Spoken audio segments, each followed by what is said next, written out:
reconocemos parábola en honor a un plano cartesiano. El sentido horizontal le llamamos X y el vertical le llamamos Y. Y le llamamos parábola prácticamente a la inclusión de, por llamarlo así, no es así, pero por llamarlo así, que se entienda fácil, a prácticamente estos 3 puntos. ¿Por qué? Porque en balística, sobre todo, aunque no es la única rama de la tecnología en que se usa el término, pero es muy conocido como tiro parabólico, que une el punto A con el punto B en el plano cartesiano en el horizontal, pero debido a la altura llega hasta este punto en el plano vertical. Y cuando por efecto de la gravedad llega al punto B, entonces forma esta figura. A esto se le llama tiro parabólico. Y ya dije, se ocupa mucho en balística, pero también se ocupa mucho en mecánica de los fluidos, en mecánica de los sólidos y en otro montón de cosas más. En nuestro medio dio también un poco de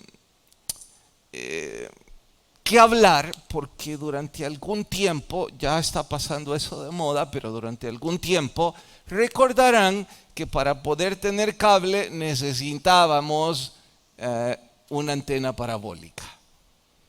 Y se usaba también el mismo término, parabólico. ¿De dónde sacó el término de antena parabólica? Precisamente del tiro parabólico. En geometría, la parábola tiene sus propias especificaciones y la mayor parte de nosotros la reconocemos con esta terminología. Sin embargo, deben saber que el término, el vocablo que dio origen a esto no está muy relacionado con esto. Diría yo, es bastante distante a esto.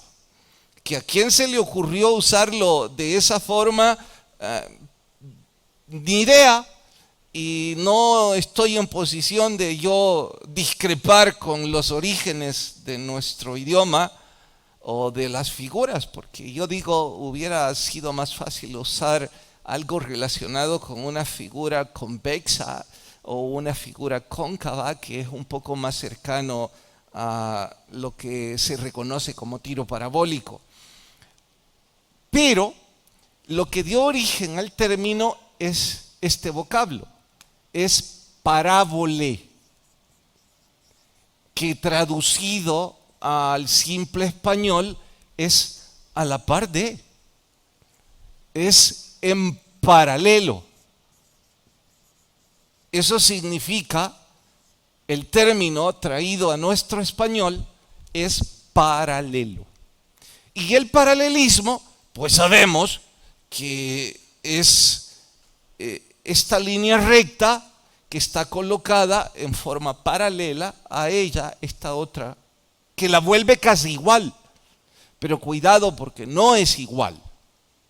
Y de ahí surgen un montón de términos y, por ejemplo, en albañilería se usa mucho el error de paralaje, en donde usted tiene que usar las plomadas para que no exista el error de paralaje, y todo tiene que ver con esta palabrita, parábola. Sin embargo, en literatura es una que dio origen a todo lo que estoy diciendo. Es una figura retórica en honor a esto. Significa que dicha figura se pone a la par o en paralelo. Y esta figura no es lo mismo. Probablemente tiene un significado totalmente distinto a la que acabo de poner en paralelo. Pero como claro está, la puse en paralelo, pues entonces la comparo. Y eso es precisamente lo que la parábola en literatura significa. Una figura que se pone a la par de otra para hacer una comparación. ¿Para qué se hace eso? Bueno, ya les explico luego. Antes de explicarles para qué se ocupan figuras retóricas de esa forma en literatura y puntualmente en la Biblia, que es lo que nos atañe, debo recordarles. Hoy en pleno 2023, con tecnología inimaginable hace 20 años, porque yo siempre bromeo con los más jóvenes y les cuento que en esas caricaturas de Dick Tracy, ¿se acuerdan algunos de mi generación sobre las caricaturas de Dick Tracy? Los más jóvenes dicen, ¿y en qué generación fue eso? Bueno, hace algunos años eso era mejor que Batman, mejor que Spider-Man y todo eso. En Dick Tracy se profetizó que en el futuro habrían teléfonos en nuestros relojes. Y esa era la moda, que el único que tenía un transmisor en su teléfono era Dick Tracy. Pero ahora hay varios aquí que andan el transmisor en su reloj. Digo, una tecnología que nos deja boquiabiertos, y eso es un prácticamente tonto ejemplo, porque hay ejemplos de tecnología que ni siquiera puedo describir, como el hecho regreso a la balística. Saben que si no todos, la mayor parte de los misiles nucleares usan precisamente el tiro parabólico para calcular la exactitud del blanco. Así que el fundamento sigue siendo este. Claro, y con muchas más cosas. Pero en fin, con toda y esa tecnología hay algo que no pasa de moda y que no pierde el poder. ¿A qué me refiero? A la expresión oral. No hay cable, no hay televisión, no hay película, no hay transmisión que le quite la hegemonía, el poder a la comunicación oral. ¿Quiere una prueba simple? ¿Qué es lo que domina al mundo en primer lugar? El amor. Vamos, pastor, ¿de dónde saca eso? Un hombre enamorado de una mujer domina el mundo y viceversa. De hecho, todas las historias giran alrededor de eso. Porque el amor es la expresión más grande de la humanidad que Dios nos legó. Ahora, les pregunto, ¿cómo se enamora la gente? Hablándole. No, pastor, yo me enamoré de ella solo viéndola porque es una escultura. Sí, cierto, pero cuando habló con ella se desencantó. Sin embargo, el otro extremo funciona. El empezar a conocerse, el empezar a transmitir sus sentimientos, empezó a derretirse el uno y el otro, y todo eso es a través de nuestra expresión oral. Bueno, pero ¿quieren otro ejemplo imposible de refutar? ¿Quiénes dominan el mundo? Los grandes líderes, presidentes, dictadores, o como usted quiera llamarles. ¿Y cómo llegan hasta ahí? A través de su expresión oral, su retórica, su hablar. Son capaces de que media humanidad les crea. Y al final de su discurso, usted termina diciendo, aún usted que tiene aversión a ese personaje por cualquier razón, al final de su discurso termina diciendo, ya me convenció, mejor ya no lo vuelvo a oír. Bueno, es que la expresión oral tiene poder. Nuestro Señor, de hecho, transmitió su mensaje, no a través de películas, no a través de telefonía, no a través de tecnología. No digo que está mal usarla. Digo que no fue la propagación de su mensaje usando esos recursos, sino a través de la palabra. De hecho, nuestro Señor fue y sigue siendo el mejor orador jamás imaginado. Y algunos de sus discípulos también, como el hecho de Apolos. La Biblia dice que era poderoso en palabra.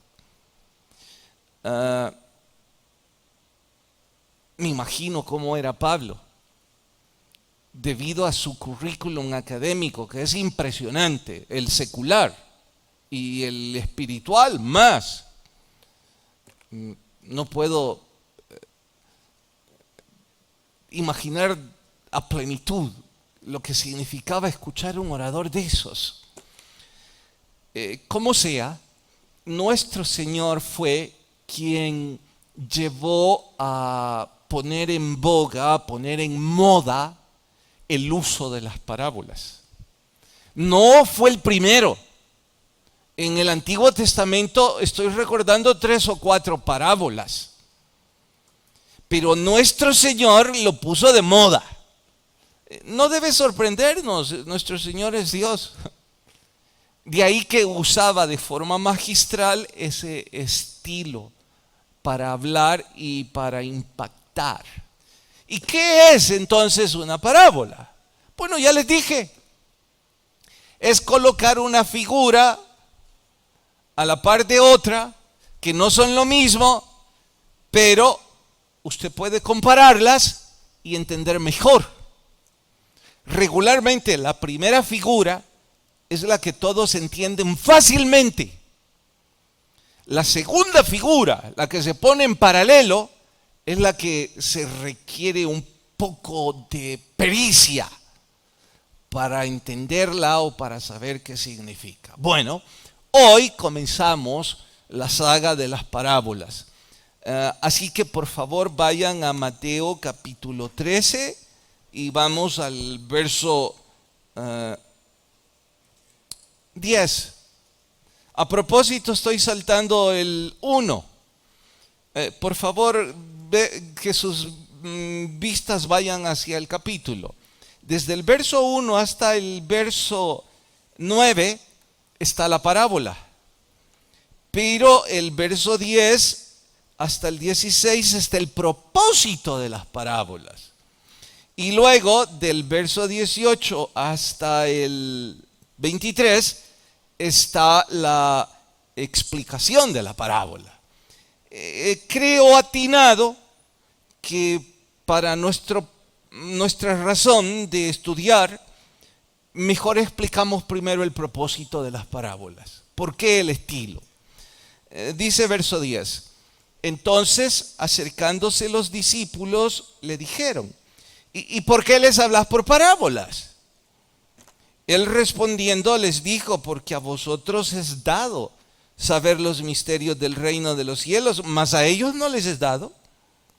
Porque a cualquiera que tiene se le dará y tendrá más, pero al que no tiene, aún lo que tiene le será quitado. Por esto les hablo por parábolas, porque viendo no ven y oyendo no oyen ni entienden.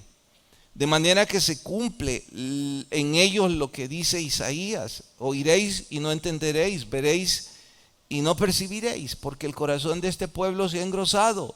Eso de engrosado se ha hecho más duro. Con los oídos oyen pesadamente, han cerrado sus ojos para que no vean con los ojos y oigan con los oídos y con el corazón entiendan y se conviertan, yo los sane. Paren, en este punto creo que los que leen por primera vez esto deben estarse preguntando: o sea que les habló por parábolas para que no entiendan nada. Pero entonces, ¿para qué les dice nada? Pues no es esa la interpretación correcta. Deme tiempo. Verso 16.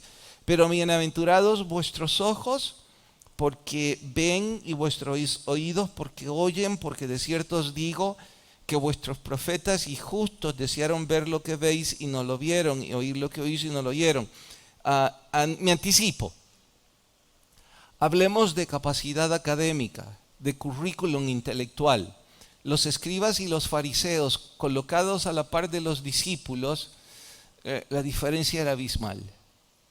Los escribas eran, si habláramos en nuestros días, eran personas académicamente por un nivel sobreestimado al de los discípulos.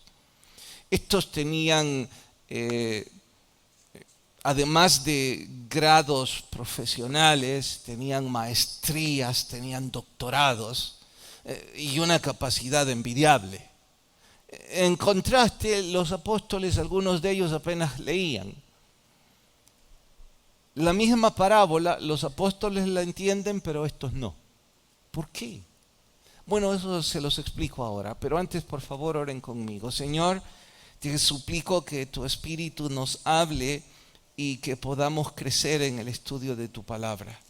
Gracias por ser bueno con nosotros. En Cristo Jesús. Amén. Nuestro Señor no ocupó, reitero y corrijo, no ocupó el estilo o el método intentando crear una obra de arte, que lo es. Sus parábolas son una obra de arte literaria, pero no quería eso.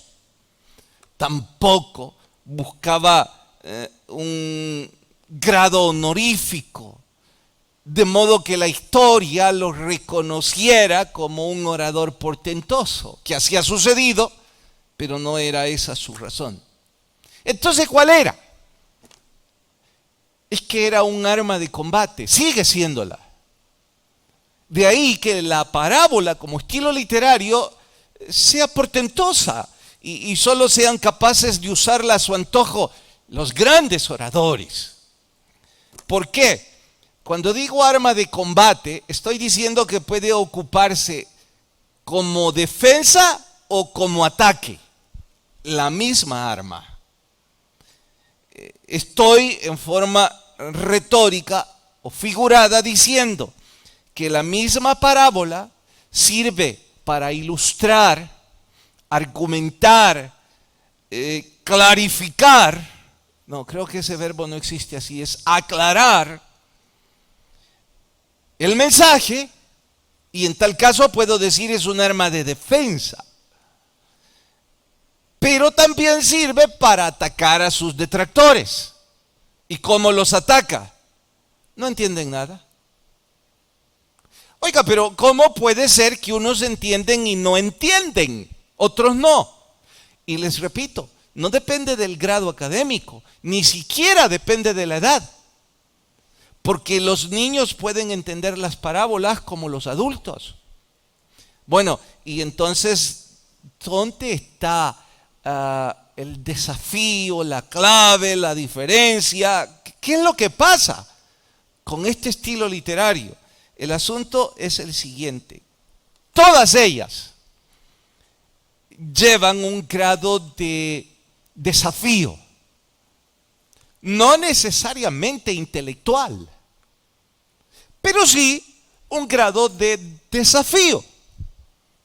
Pero esa misma parábola tiene el poder, atentos, que aquí va la explicación, tiene el poder de convertir el desafío, en un ejercicio intelectual emocionantísimo, apasionado. Algo así como diríamos en el cine, me tuvo pegado a la pantalla, no pude ir al baño ni una vez, no quería levantarme. ¿Por qué? Porque quería entender. Entonces, la parábola tiene ese poder. ¿Con quiénes? Aquí va. Con aquellos que están sedientos de aprender. Con los que sus oídos están abiertos a asimilar. Y si voy a ser un poco más específico, con aquellos de ustedes que vinieron con la disposición de aprender, con sed, aquellos de ustedes que se sentaron ahí o que cuando tomaron la decisión de venir dijeron, No me importa que hay tráfico, no me importa que es tarde, no me importa que estoy cansado, no me importa si mi esposa se enoja o no se enoja, si mi esposo quiere o no quiere, no me importa si voy con mi novia o mi novio, no me importa nada de eso. Lo único que yo llevo en mi mente es, uno, adorar al Señor mientras canto, y dos, aprender de su palabra. Bueno, quienes vinieron con esa disposición pueden estar seguros que de aquí en adelante, cada vez que vayamos a una parábola, ustedes estarán como cuando se entraba a una clase de matemáticas, si a usted le gustaba la matemática. ¿Por qué estoy sonriendo? Porque algunos la odian. Entonces el que disfrutaba la matemática, cuando el profesor ponía un problema, una ecuación o una inecuación y decía, bueno, hay que resolver, hay que derivar, hay que integrar, hay que hacer que el sólido dé vuelta. El que llevaba a disposición y le gustaba, estaba apasionado. Pero el que no, era insufrible ese tiempo. No solo insufrible, inentendible. Y decían esas personas, esto no es para mí. Estoy diciendo que aquellos de ustedes que vengan con la disposición inadecuada, las parábolas no las van a entender ni una pizca. No porque sean faltos de capacidad académica, es porque son faltos de un corazón para el Señor. Así es que me voy a anticipar en decirles a todos los que salgan diciendo esta noche, sí, yo al hombre sí ni le entiendo nada. Me hubiese gustado, para desquitarme el insulto, decirles que usted es tundo. Pero no tengo la ventaja, fíjese. Porque tengo que ocupar la verdad bíblica. Y la verdad bíblica del por qué usted no entiende nada es porque usted no tiene un corazón de aprender. Entonces la parábola no la va a entender. Se volverá insufrible y dirá, no hombre, muy complicado, si yo no seguí en el colegio porque lo entendía y aquí estoy peor. Insisto, para el que tiene un corazón dispuesto, las parábolas son inspiradoras. Para el que no, son interminables, aburridas, tediosas. Y en honor a ello, digo, el mensaje es el mismo. El mensajero puede cambiar. Y depende de qué tanto el mensajero se preparó y pidió la guía y la gracia del Señor, puede ayudar o no ayudar. Pero la parábola por sí sola tiene poder. ¿Qué es lo que voy a intentar? Ese es el propósito del por qué les habló por parábolas. Entonces, en esta primera vez, digo primera porque son 2 o docenas y media de parábolas.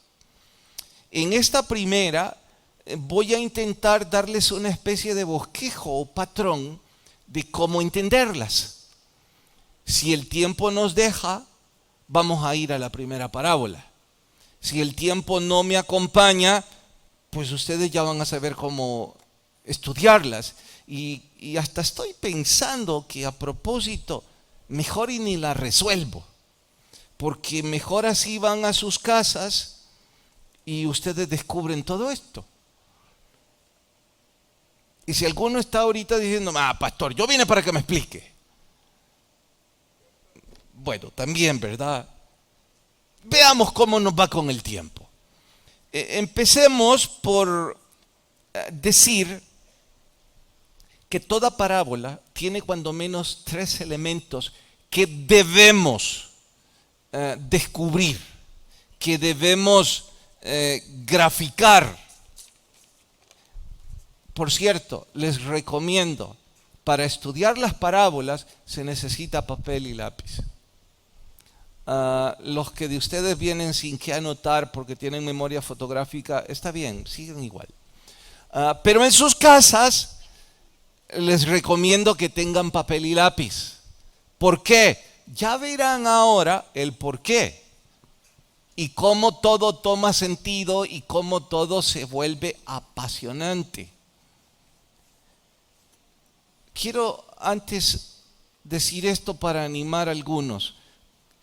He conocido en mi bregar como predicador 20, por decir un número, que me han dicho, mire pastor, yo la última vez que leí un libro fue hace como 40 años. Y yo era de aquellos que solo la pasta leía. Y ahora usted viene con que leamos. Otros me han dicho, fíjese que yo empiezo a leer la Biblia y en la cama, ¿verdad? Antes de acostarme. Al ratito me cae en la cara porque me dormí. Y tienen ese tipo de problemas, diría yo. Oigan, es que, repito, es la disposición. O sea, si usted se va para la cama con la actitud de que la Biblia se convierta en un somnífero, el diablo le va a ir a arrullar, le va a dormirte, no le hagas. Y usted rápido va a estar dormido.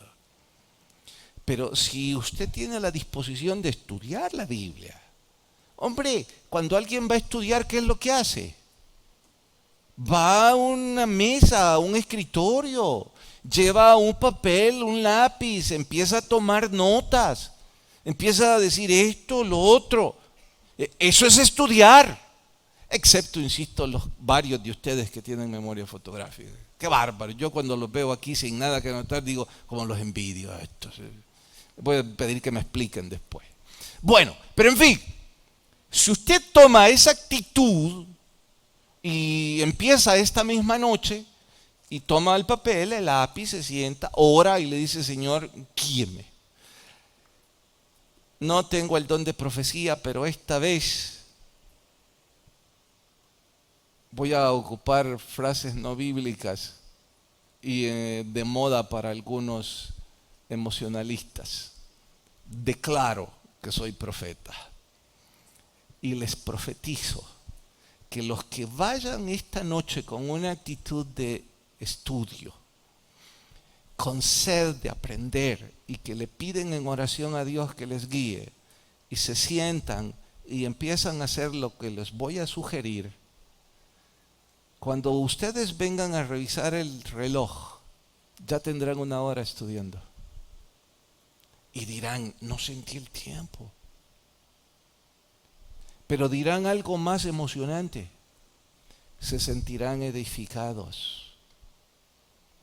¿Y saben qué más dirán algunos de ustedes? No, hombre, si el pastor ni nos enseña bien, aquí dice otra cosa. Bien por ustedes. Porque el Espíritu Santo ya les estará guiando y estará hablándoles de forma directa. Pero los que de ustedes vienen aquí todos indiferentes, que estiran los pies, los cruzan, se recuestan sobre el otro, por Dios. Estoy recordando a aquel mi amigo que pasó 7 años en la universidad y después de 7 años le preguntaron, ¿y cuánto te falta? Otros 7, porque no había pasado ni una. Entonces le preguntaron, ¿y qué venís a hacer? A pasear, pues. Entonces, los que vienen a pasear, al menos ofrenden. Por favor. Bien. Eso no lo tenía en mi bosquejo, me disculpo. Primera cosa que hay que buscar, el contexto histórico. Esto es punto de honor en una parábola. Ya les voy a explicar qué es el contexto histórico. Segunda cosa que es punto de honor buscar es la enumeración de los símbolos. ¿Qué es eso? Deme tiempo. Y tercera cosa, el corazón, la enseñanza, la lección, que no necesariamente tiene que ver con la moral, ¿eh? Eso es una moraleja. Esto no es una moraleja, porque el corazón o la enseñanza no siempre está asociado a la moral, puede estar asociado a la eternidad, como el caso de la de hoy. Si es que llegamos. No, que va, no vamos a llegar. Si ya son las 7:35. Sigo. Vieran cómo me gustaría para hacer sufrir a los que vienen a aburrirse. Me desquitaría con un placer esta noche, pero no, no se preocupen. Por los niños, por los niños. Ok, atentos. ¿Qué es el contexto histórico? El contexto histórico es el antecedente de lo que está sucediendo alrededor de la época. Por ejemplo, la mayor parte de las parábolas para nuestro nivel sociográfico es desconocido. ¿Por qué? Porque nosotros somos citadinos. Entonces no conocemos los detalles de la campiña palestina, de la vida agrícola, de un sembrador, de un campesino, ni la remota idea. Entonces, como no conocemos ese contexto, decimos, no hombre, pero no tiene lógica. Por ejemplo, les voy a decir esto que para ellos sí necesitarán preguntarle a Google, a un comentario bíblico, a algún amigo, mira, no entiendo el contexto de esto. Esta vez es mi privilegio. Van a encontrar un sembrador que no entiende uno por qué anda tirando la semilla a diestra y siniestra. Porque uno lee que parte de la semilla cayó entre piedras, la otra entre espinas y la otra entre, no me acuerdo, y la última en tierra fértil. Entonces lo primero que uno dice, mire, y el experto sembrador que no tiene cabeza para ir a buscar la tierra fértil, ¿cómo se le ocurre ir a sembrar en las piedras? Porque aún yo que nunca he sembrado con semillas y nunca he arado el terreno, sé que hay que surcar la tierra, hay que cortarla. Dijo aquel campesino, hay que sangrarla. Yo no sabía qué significaba, es cuando se pasa el arado. Entonces cuando la tierra ya se ha abierto un poco, se ha hecho la herida, ahí se pone la semilla. Porque luego van y la van cerrando para que la semilla muera y germine. Bueno, aún en mi incapacidad o en mi poca experiencia en eso, sé que hay que hacer ello. Entonces por eso en mi cabeza no cabe la posibilidad de que voy a ir a las piedras. Imaginen, encuentro a alguien aquí mañana tirando semilla en este piso, ¿verdad? Está loco. Entonces parece que este sembrador está loco. No, es que en el contexto de la campiña palestina, en honor a su suelo y subsuelo, en donde hay mucha piedra, ellos acostumbraban el sembradío al boleo. ¿Qué es eso? Ese es el contexto. En donde lo tiraban por toda su parcela, sabiendo que la mayor parte había piedra, y una vez hacían eso, pues iban con una especie de rastrillo, la sangraban, no como nuestros surcos acostumbrados, sino que donde fuera posible, y claro está que ese sistema de sembrar tenía un margen de pérdida que para ellos era aceptable. ¿Cuál era el margen de pérdida? El que caía entre piedras, y el que caía entre los espinos, y el que caía entre el camino. Y ese método todos lo conocían. Entonces, como todos lo conocían, nuestro Señor dijo la figura conocida, porque todos sembraban de esa manera sus parcelas. Era una comunidad agrícola.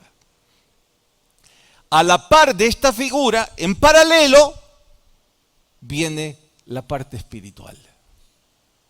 Entonces, cada uno de estos, bueno, ya les dije que es el contexto histórico. Luego va la parte de símbolos. Ustedes cuando empiecen a leer van a encontrar que hay un sembrador, que hay tierra fértil, que hay espinas, que hay, qué sé yo. Van a tener aquí un listado de símbolos de no menos 8 figuras. Cuando ustedes ya hayan puesto los símbolos, entonces tratan de encontrar el corazón, la enseñanza principal. A veces, en algunas parábolas, la enseñanza está al principio. Ya les dije, esto es una obra de arte. Nuestro Señor, como un orador único, de forma antojadiza, a veces al principio, a veces al final. Se vuelve más emotiva cuando el corazón está al final, como en esta. Ahora, les advierto, no vayan a convertirse en agoreros. ¿Qué es eso, pastor? En brujos, pues. Que al salir de aquí, más noche, las redes van a estar ocupadas porque ustedes ya se volvieron intérpretes de símbolos bíblicos. Regularmente, no siempre, la Biblia da el significado en paralelo. Lo que hay que hacer es buscarlo. Por eso les dije, necesitan un cuaderno. Porque van a encontrar que del verso 18 en adelante, el Señor mismo dijo qué significaba cada cosa. Entonces lo que hay que hacer es, a la par del símbolo, colocar qué significa. Esto significa. Pueden estar seguros que cuando hayan encontrado el significado de cada símbolo, cuando hayan encontrado el contexto histórico, ya saben el corazón de la parábola, la enseñanza principal. Otra advertencia más.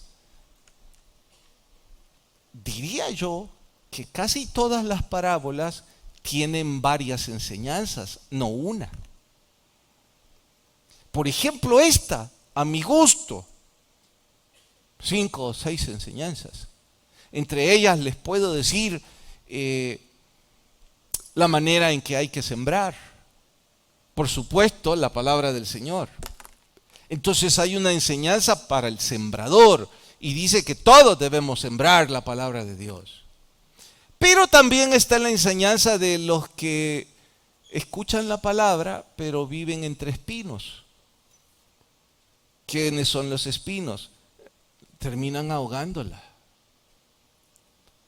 También están aquellos que son tierra junto al camino. ¿Saben a mi gusto quiénes son la tierra junto al camino aquí ahorita? Los que ya están preocupados por la hora. Si a ustedes les dije que se durmieran, hombre. Si no están entendiendo nada, ni van a ir a hacer esto. Entonces, como están junto al camino, esta semilla no va a germinar nunca. Si ni Biblia tienen. Al salir de aquí, a ver el teléfono. Entonces no van a poder. Pero hay una enseñanza que es general y es la principal. Él la dice, ¿cuál es la enseñanza principal? Y el Señor les va a hablar a cada quien. Me emociona pensar que al menos esta noche quizá el Señor me usó y varios o muchos de ustedes estarán emocionados en hacer esto. Oremos. Padre, gracias y por favor ayúdanos a crecer en tu palabra.